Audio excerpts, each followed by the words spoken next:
Chris Avena with another episode of the American Outdoor News Podcast. I am here with Jeff Meyerl from Safari Club International. Jeff, thanks so much for taking the time to speak to us today. I know we have a lot to discuss. Thank you. I appreciate it, Chris. Now, Safari Club International Convention is really right around the corner, and it's kind of become the cornerstone of hunting and conservation and support of all of that. What makes this year so important?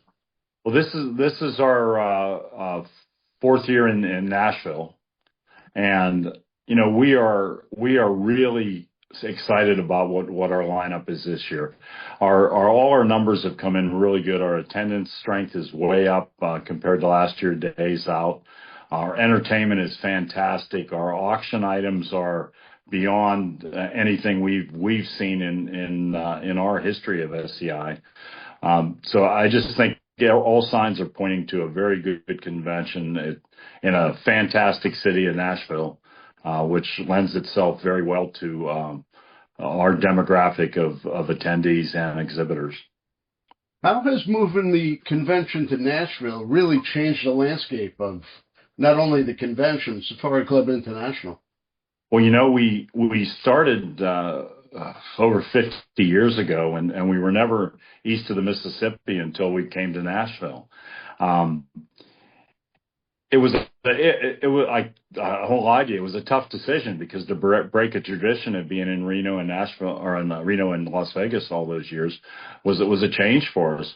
But when we looked at demographics and the hunting population that surrounds Nashville, I mean, you can get to 59% of the population can get to Nashville in a day's drive.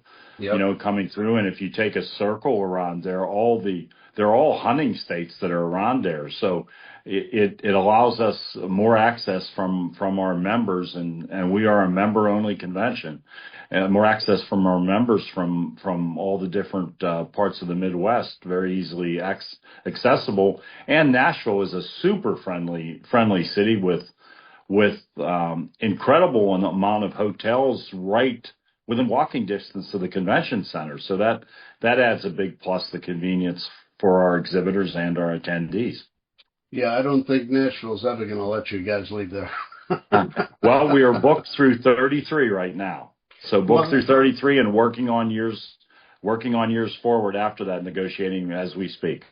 Well, SCI brings a tremendous amount of revenue into Nashville in the few days that you're there for the convention. Yes, and you know what, that has opened so many doors for us in the first year or two in Nashville. We were new to the city was new to us, and we've built relationships there, and not only in the venues, like as you see this year, we will be at Jelly Roll's Goodnight Nashville bar, and we'll be at the Ryman. Those opportunities have opened us up to us because of the quality of our members and exhibitors that come into the city. So it's as well as some of our entertainment. John Pardee is playing at the Ryman for us this year, and it's just become, the relationship has just gelled over the last few years. Little Big Time playing for us on Saturday night. That's going to be a tremendous concert as our finale. Yeah. So yes, I think the combination has worked really well for us. And while we have a large contingency of our membership that comes every year, and then we have some that will come every other year, and then we have ones that are going home and telling them how much fun they had, and they bring their friends the next year. So it works. It's worked very well for SCI. Well, I've been to SCI conventions in Vegas. Believe it or not, this is my first time attending in Nashville. I think you'll see a big change from what you saw in Vegas and Reno. I think the biggest thing I saw is families.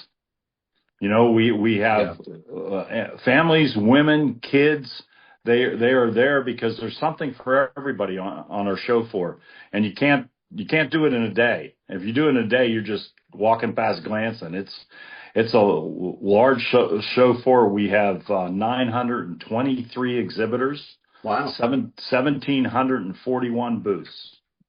How has the show grown since you moved from Vegas to Nashville? So our attendance has almost doubled since the days of Reno and Nashville, or Reno and Las Vegas, sorry. And also the excitement of our exhibitors and the quality of our exhibitors has increased, and their auction items that they donate generously to us, which funds, all our advocacy programs, have increased exponentially. The quality and the quantity. Well, the auctions have always been a highlight of the event, and you've always had quality hunts and products and whatnot. How does somebody get involved with the auctions? Just walking around the show floor, the average person might not even think about that. Yes, so we have a day auction every day. In fact, there's 454 items on day auctions. Wow. Throughout Wednesday, Thursday, Friday, and Saturday. That is located in the ballroom on the entrance floor down towards the Omni, one floor up from the entrance from the Omni, and that's every day, generally starting around 11 o'clock, going to till 2 or 3, something like that. And then our evening auctions are every evening. There'll be an auction at Jelly Rolls on Wednesday night. There'll be an auction on the Ryman stage, which will be pretty cool with the auctioneers on Thursday night, or Night of the Hunter. And Friday and Saturday night will be at the Music City Convention Center ballroom on the 4th floor. So that, plus all of our auctions are online. They're all live right now on online auctions. They're live right now, so you can take a look at them and scroll through them and see what interests you. So how does the auctions support conservation and advocacy part of SCI? So I want to thank, number one, all our exhibitors, because the exhibitors that believe in who we are and what we do at SCI for advocacy, for protecting hunters' rights, donate generously to us. Basically, this convention is our biggest fundraiser of the year. All our chapters which are very important, have fundraisers, around the country. In fact, around the world, 168 chapters. But this is our biggest event, and the proceeds is what fires up our advocacy engine in D.C. We have a building in D.C. just steps from the Capitol. Yep. And we have just our advocacy work there with 8 attorneys on staff, and it never quits. It runs 24/7. We have what we call lunch and learns there, where we invite congressional staff over to give them our viewpoint on different legislative issues. And we also make it available to congressional people to have fundraisers and to work with them. It's building relationships in D.C., which strengthens our advocacy mission. Well, for the people who are not able to attend the auctions or the convention, you're not left out. You could sign on to onlinehuntingauctions.com and still bid on these hunts and rifles and other products that is looking to raise funds for the conservation and advocacy. Absolutely. So we have artwork, we have firearms, we have jewelry, we have hunts, we have fishing trips. There's just about, I describe it almost as a kid in the candy store, right? You got every choice there. And on online auctions, you can go on and register and bookmark the ones that you're interested in and follow through with them. And you can even get notifications when they get, when a bid goes up on once you're registered. I mean, it's a pretty simple process. And for all of us that love hunting, I just love scrolling through it and seeing what's available out there, and hopefully we bid high. Everybody bids high, and we provide the dollars that we need to keep hunting for future generations. Well, I've been working with Dinesh at online hunting auctions for a very long time, and I know what kind of operation he runs, and these auctions always run so smooth. You don't have to be on site. You can be sitting in your living room bidding on the same products and the same hunts and still be able to get great deals that you're not going to get anywhere else, correct? Yes, I mean the quality of the items that we have and the variety is exceptional. I mean, if you look, I'll just pick one, like the Saturday Day auction. There's 115 items on auction, and they're all interesting stuff. You know, if not for anything else, I look at it myself just to get a sense of where the hunting world is, right? What's available out there, and although I've been fortunate enough to hunt quite a few places in the world, it's a way to keep up with what's going on in the hunting world. Well, you know, what people got to keep in mind, they're not just U.S. hunts. They're not just elk hunts, deer hunts, bear hunts. You could hunt anywhere in the world by bidding on some of these hunts. You could hunt Kazakhstan, Spain, Africa, anywhere, Macedonia. There's hunts donated from all over the world for every type of animal, every species. So if you're looking to hunt a Grand Slam, by all means, sign on to the online hunting auctions. Take a look what's there. Yes, we have every continent except Antarctica. A little too cold for me. I'm in Antarctica right now at 8 degrees. Yes, exactly. So, how does the auctions equate to real-time benefit to hunters and conservation? So SCI's convention in Nashville is the largest marketplace for hunters in the world.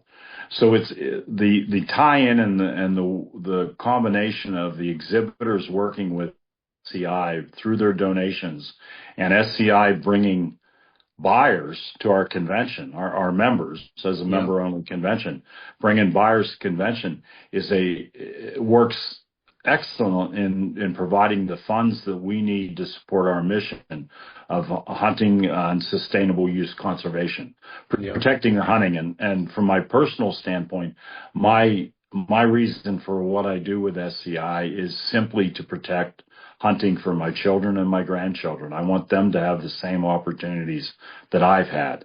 And just pretty simple statement, but it takes work to achieve that, in this changing world, as we all know.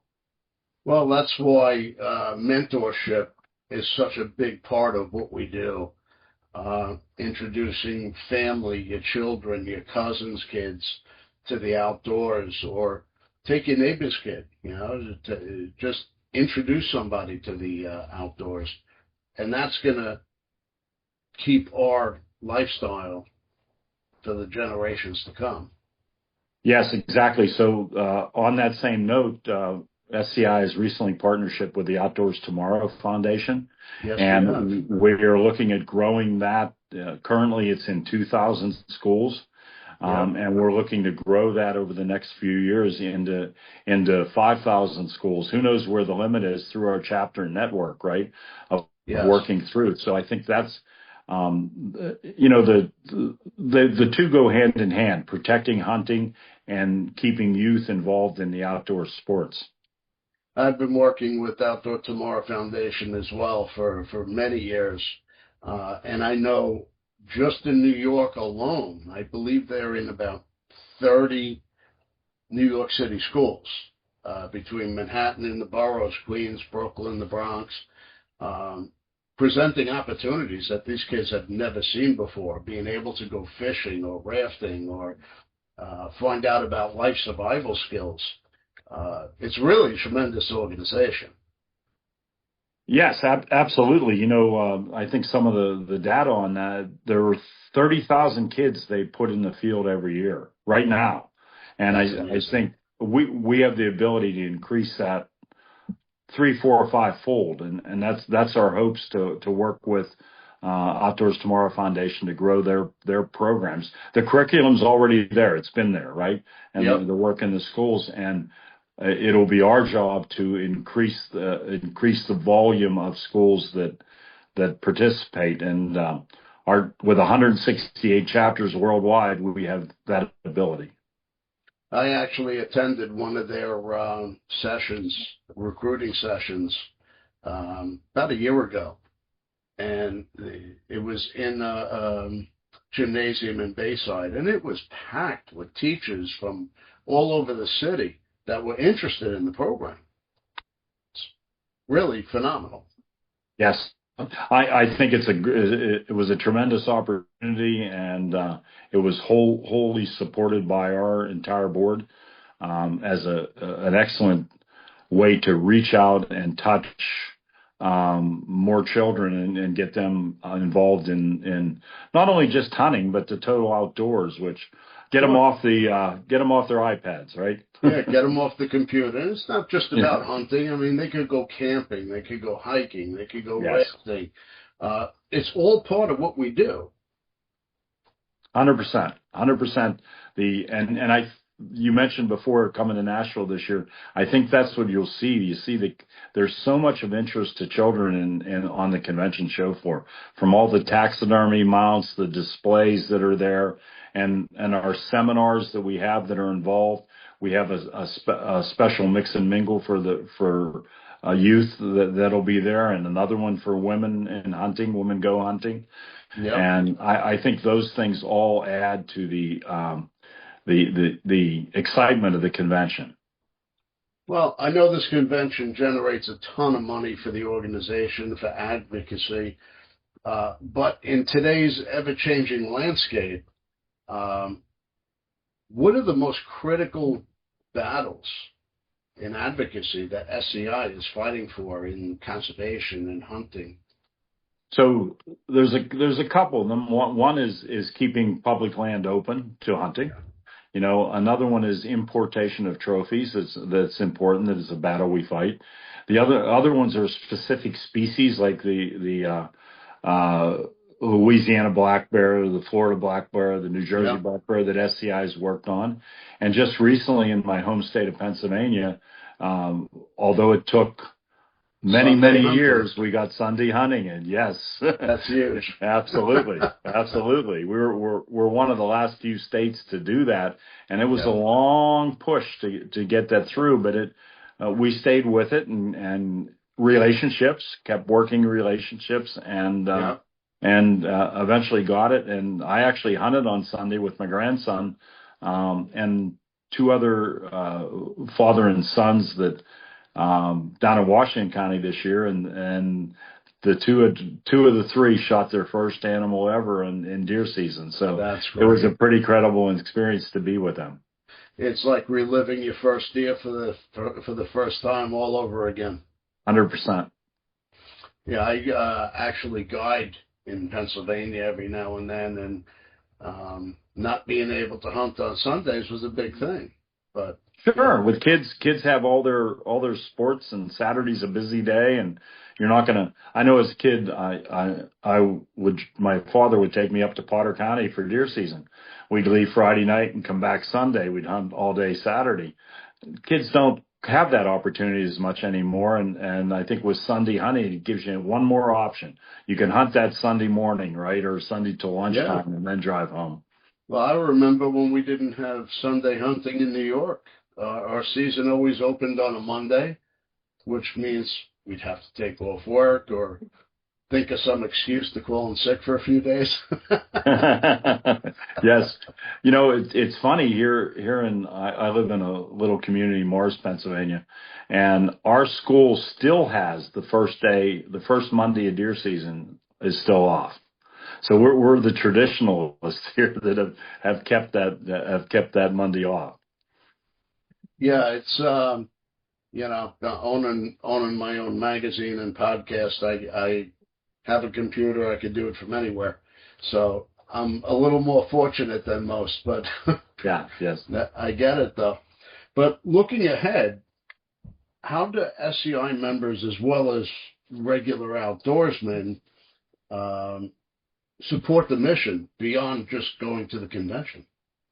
So beyond that, number one, I say join and be a member of SCI. We fight for all hunters' rights. You know, the safari name sort of confuses people a little bit, and they think Yeah. we're all African big game hunters, but we're general hunters. You know, my favorite thing is whitetail deer hunting. Whitetail deer hunting is amazing to me. I just enjoy it. I hunt in Saskatchewan, Ohio, Pennsylvania, and running through. So I guess my point is that join SCI. Go to a chapter event. There's chapter events all around you. It's not within a couple hours of drive. Anybody's got a chapter event around them in the United States. Go see it. There's some of the most unique banquets there are that you can go to. And if you're aspiring to hunt anything internationally or even in the Western states, the United States, you have contacts there within those organizations that will give you ideas, give you a referral system type thing, and you're with like-minded people that want to talk hunting, right? And that you can sit down, and they're the friendliest people ever. You go to the banquets and you make instant friends. You know, it's funny. People don't realize just how large an organization Safari Club International is.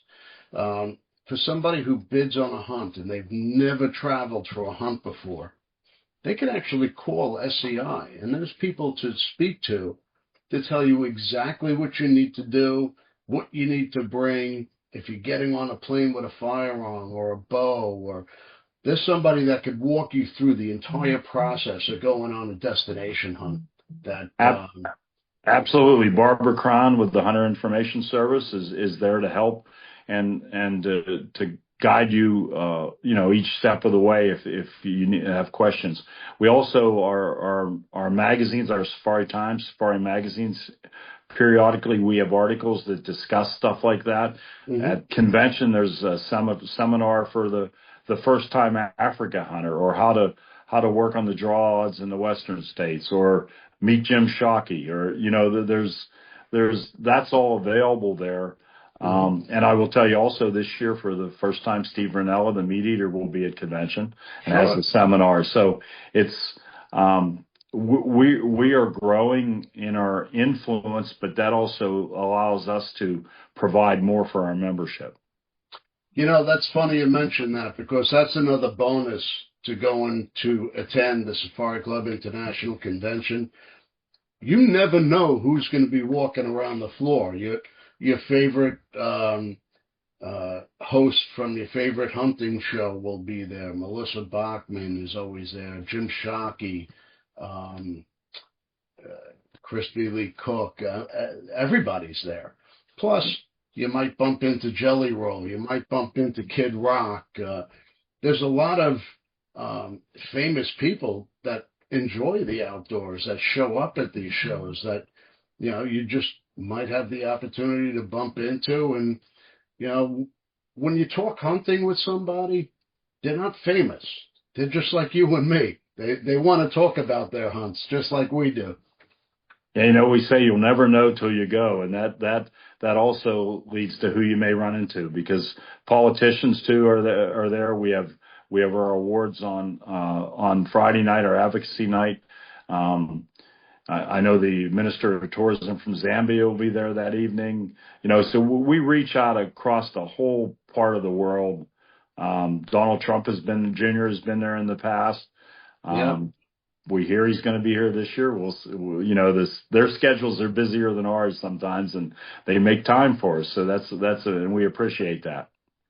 Well, Donald Jr. is a huge hunter. He's a big supporter of not just SCI, but many non-for-profit outdoor organizations.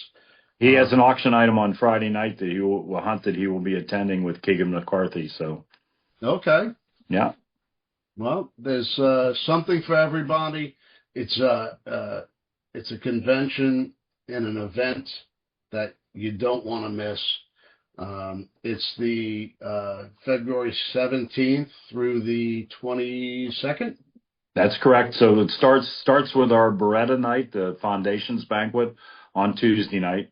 On Wednesday night is the Weatherby dinner, as well as Goodnight Nashville Jelly Rolls Bar that SCI has bought out the entire bar. It's a private event for SCI members. And then Thursday night is the night at the Ryman with John Pardee is the main. It's a typical Nashville music show with 6 or 7 performers, but John Pardee is the main one. And then Friday night is our advocacy night. Nick Munt from Bone Collector is emceeing it. Nick Freitas, the Virginia delegate, is speaking. And there'll be Yacht Rock after as the entertainment. And then Saturday night is Little Big Ton, and that'll be our grand finale. Awesome. All right. So, and I want to mention too, Grand Slam Ovis, one of our partners, is Sunday night also. Is Sunday's their event at the Nashville Convention Center, and Larry the Cable Guy is their entertainment on Saturday night. Oh, that's right. Sunday night. Sorry, Sunday night. I don't want to. Yes, the close. So that'll. So we go Tuesday through Sunday. That's amazing. All right. Well, if you have not bought tickets and you have not attended, you need more information, go to safariclub.org. You can find out everything you need on the Safari Club International website. And again, if you have not subscribed to the American Outdoor News Podcast, hit that subscribe button now. And we'll see you all again next week. Thank you, Chris. We love our children. We protect them. We guide them. We prepare them for life in the world. With all that we do, from deep in our hearts, we cannot control all things. Life-threatening illnesses and disabilities affect far too many of our children each year. While we cannot change the circumstance, we can make dreams come true. Dreams to provide hope, to provide spiritual healing and strength, to provide moments of happiness and relief in the hardest of times. We can give a glimmer of light and hope in a time of darkness and despair. Join huntofalifetime.org to help make dreams come true, to provide hope for children with life-threatening illnesses and disabilities. Hunt of a Lifetime is a non-profit organization fulfilling dreams for hunting and fishing trips to youth 21 and under with life-threatening illnesses and disabilities. Visit huntofalifetime.org to learn how you can make a difference.